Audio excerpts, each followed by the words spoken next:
Guanajuato might just be the most beautiful city I've visited in Mexico. I love its leafy plazas, its well-preserved historical buildings, and its multicolored houses. But there's something else that makes Guanajuato special, something unique that makes it different from every other city.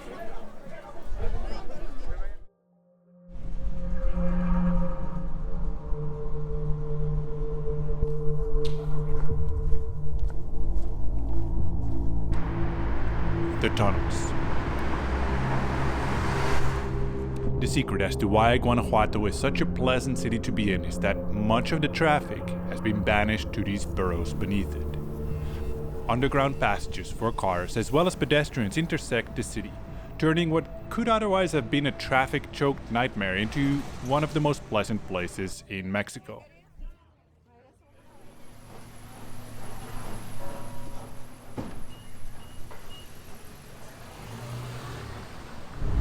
Guanajuato, like many towns around here, started its life as a silver mining town, and these tunnels were actually used for water management, for floodwater management. And it wasn't until the town became completely congested with traffic that they figured out, what if we use those tunnels for something else? It's fun using these tunnels as shortcuts to reach different sides of the downtown area, especially if you're by car. But some of these smaller tunnels are pedestrian only, sometimes with stairways letting you go from one street level to another level, such as from this lower street that was once a canal up to one of the main walking streets.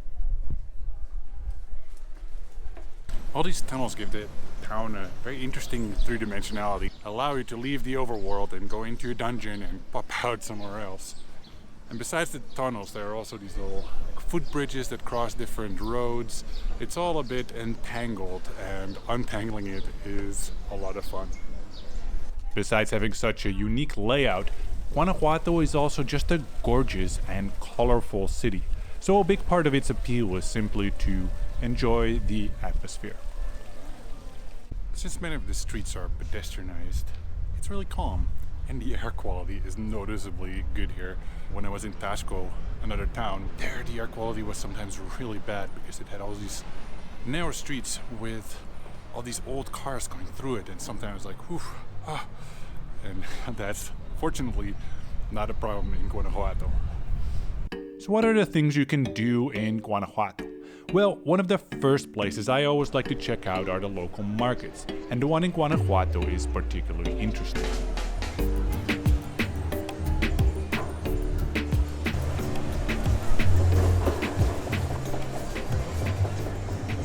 Wow, look at this market hall.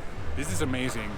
You have all these like cast iron beams, and if you think it looks kind of like a train station, you'd be correct, because this was built as a train station originally in the early 1900s. But then the project ran out of money and they weren't going to finish the railway line, so they had an unused train station just sitting in this city.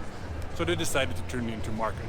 And so for over 100 years, this has been the main market of Guanajuato. And what a beautiful market it is. The Mercado Hidalgo, as it is known, was actually designed by one Gustave Eiffel. Yes, the same man who designed an obscure and little-known tower in Paris. I love to observe the details and the local color in a place like this. I was quite impressed by the sheer selection of hot sauces offered by some of the food stalls. And if you're into chicken feet, well, you're in luck, because at the butchers here you can buy all the chicken feet your heart desires.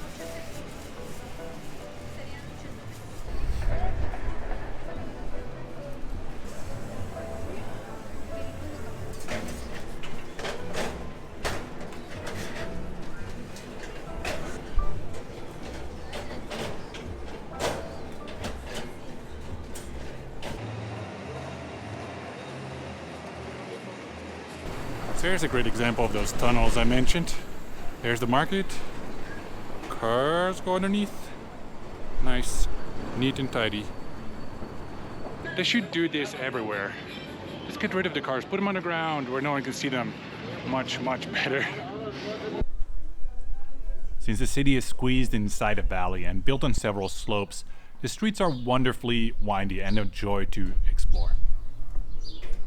So you move from one place to another and suddenly everything is different. The colors are different, the vibe is different.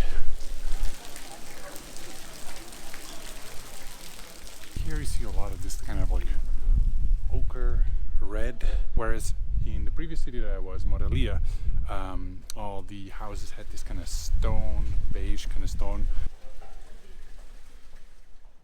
One thing to do in Guanajuato that is really a must is to take the funicular up to the Mirador Castilla El Pepillo.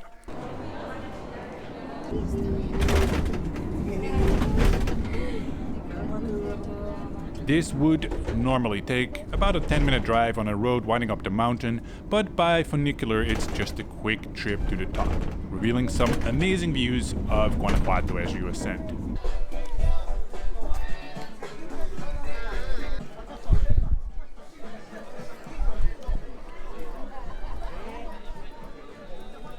There is a lot of interesting architecture and history in Guanajuato, and you may find it worth going on a walking tour to learn a bit more about its silver mining history, as well as its brief time as the capital of Mexico.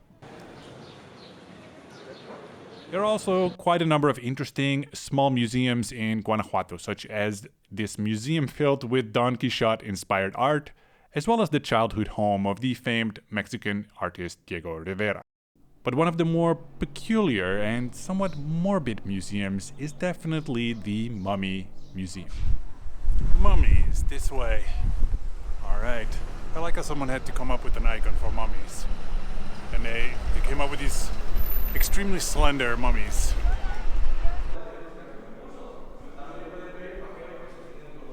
So this is quite an unusual museum. I don't know what to think of it. We're next to the graveyard, actually, and what's on display here are a bunch of mummies. These are naturally mummified corpses that were remarkably well preserved. I guess most of them are about 100 years old. And yes, you can see so many things still, so many details. The boots, the clothes, everything these people were wearing at this time. It's a bit strange. Why am I looking at these dead bodies? Like, they're not that old. But I guess Mexico has a different relationship with the dead. It could strike you as a bit macabre, but it's definitely an unusual and interesting museum to check out. By the way, I won't be listing literally every single thing there is to do in Guanajuato, because for that there is already my blog. So if you're looking for ideas for your trip, be sure to also head over to my written travel guide.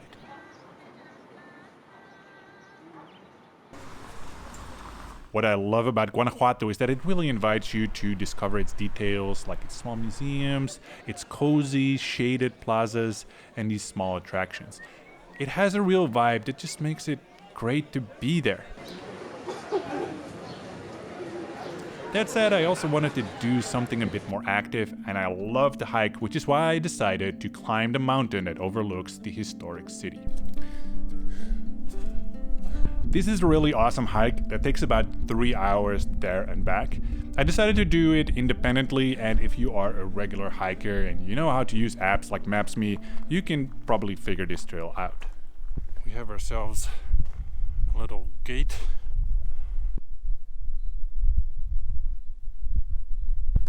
I don't know, but something about that feels very precarious. I have to say though that towards the end the trail isn't super clear, and you also have to use some metal handles to climb up several boulders. If you want to not get lost and be there exactly for sunset, then you might want to do this hike with a local guide. I'm going up La Bufa. That's the name of the mountain. And just looked up what that actually means in Spanish. And it's translated as huff or snort. So I guess I'm going up Snort Mountain. I don't know how I feel about that.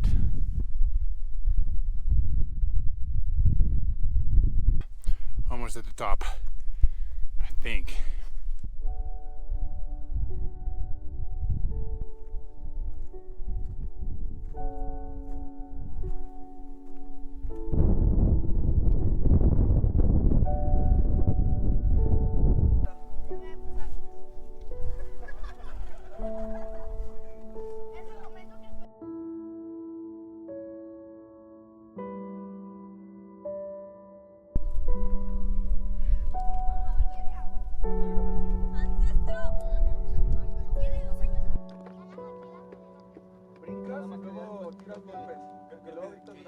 That's it for Guanajuato.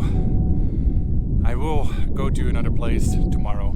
So if you want to continue the journey with me, click one of these, I don't know where they will be, boxes, and check out the next video.